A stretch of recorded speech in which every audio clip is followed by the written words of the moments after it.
Pierre Palmade était prêt à tout pour rompre avec la solitude.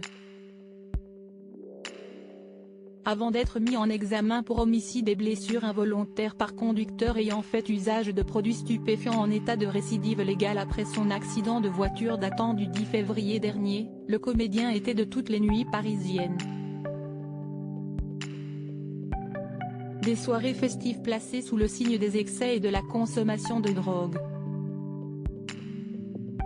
Totalement désinhibé par la cocaïne et ne voulant pas rentrer seul chez lui, l'ex-mari de Véronique Sanson n'hésitait pas à sortir son portefeuille pour acheter les faveurs d'un homme.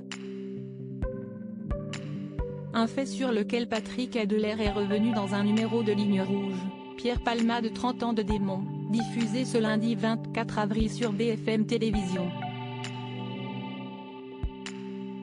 Je l'ai vu un soir totalement sous coke dire à un mec, je te donne 500 balles, j'en ai rien à foutre, j'ai envie de toi, a-t-il raconté en imitant la voix de l'ancienne acolyte de Michel Larocque.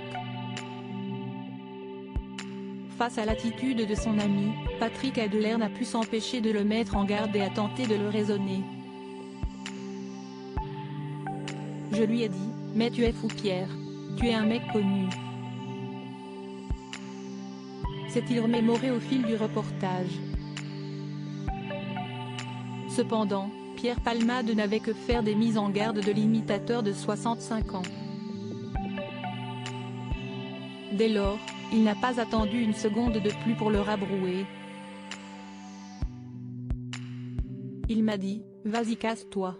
Toi, tu m'emmerdes, a assuré Patrick Adelert. Sous l'emprise de ces stupéfiants, Pierre Palmade semblait alors inarrêtable. Le comédien, toujours hospitalisé à l'hôpital Paul Brousse de Villejuif où il suit notamment un traitement pour sortir de ses addictions, donnait l'impression que tout peut s'acheter. Supérieur à Pierre Palmade, Muriel Robin, Michel Larocque, Véronique Sanson. Les fans de sa vie Pierre Palmade, son rapport compliqué à l'argent Pierre, il donne tout. C'est un affect énorme, a confié le producteur Claude Fournier dans ce long format proposé par BFM TV. Après avoir gagné plusieurs cachets, le comédien de 54 ans pouvait dépenser sans compter pour ses amis.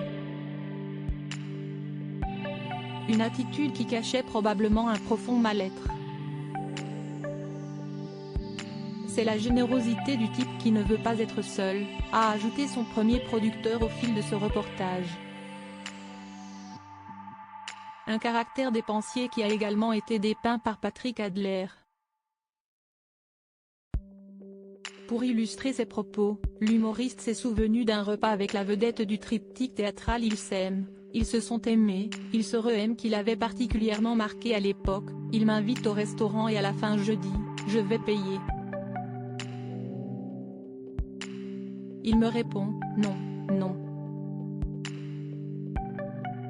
Puis, il aile le serveur et lui dit, amenez-moi l'addition et le livre d'or. Une scène qui a laissé pantois son interlocuteur, j'ai été soufflé, je me suis dit, mais quel panache, quelle audace, quelle arrogance.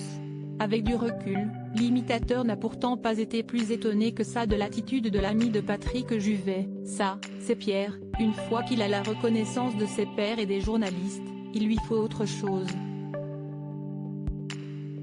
En gros ça voulait dire, attention, je fais déjà partie des grands. Et d'ajouter, plein de sous-entendus, seulement, le succès, il faut savoir le gérer. Crédit photo, Bestimage.